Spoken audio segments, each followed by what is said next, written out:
The book of the week is So Good They Can't Ignore You by Cal Newport. This book tells us the importance of skills and abilities over passion and why following passion may be bad advice. Although there are valuable lessons to be learned in this book, I have been affected more negatively rather than positively.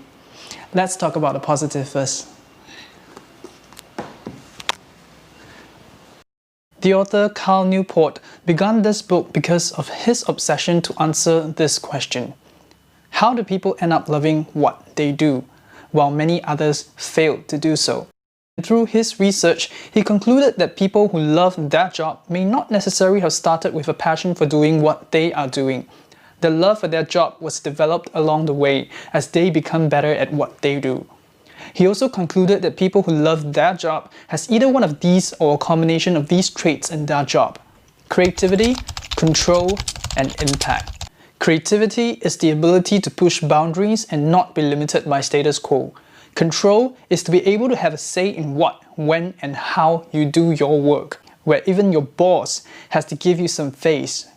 And impact is the feeling of what you are doing is making a difference. These traits, according to Cal Newport, are rare and valuable, and in order to exchange for these rare and valuable traits, you must have some rare and valuable skills and ability to offer in return.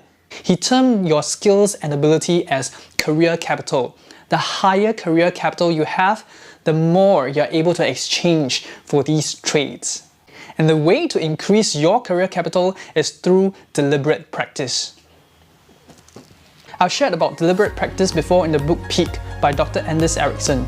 It's a brilliant book on the limitless potential humans have if they commit to deliberate practice. You may wish to check it out in the suggested link above for more.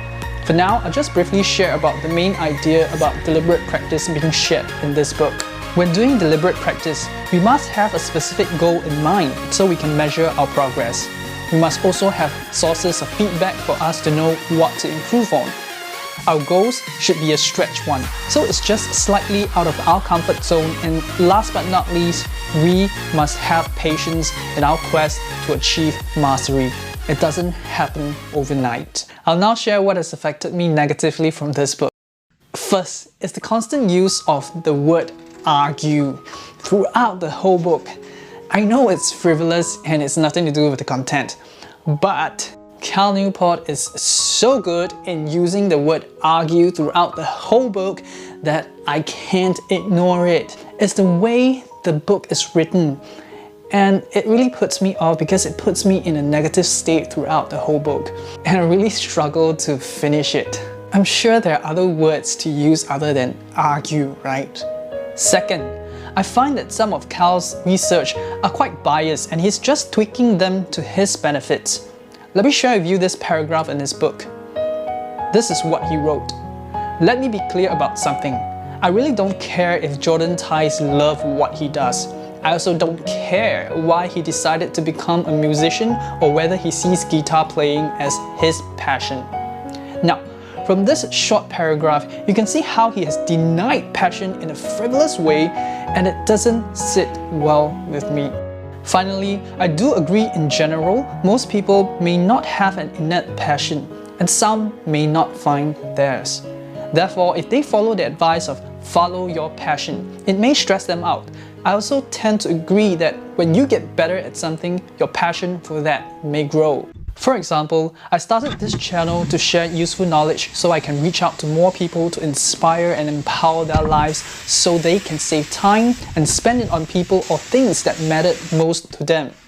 And the more I make these videos, the more I experimented with how I can make them better.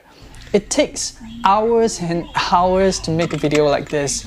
Do I have a passion or background in making videos and summarizing books? No, I don't. And honestly, there are times that I felt like giving up. But my why of sharing useful knowledge kept me going. This led me to build up my skills in video editing. Therefore, while it may be good to explore possibilities of where your passion can lead you to, it is just as important to build up the skill sets along the way that could make that possibility come true even more. Remember, you reap what you sow. In exchange for something rare and valuable, you got to have rare and valuable skills or ability to offer. And that takes time to develop. Don't think you can just change the world overnight. If you like this summary, hit the subscribe button and turn on your notification bell to be notified of my weekly learnings. If you want a one-page PDF summary, click the link in the description below. Thank you for watching, wish you well, and see you in the next video.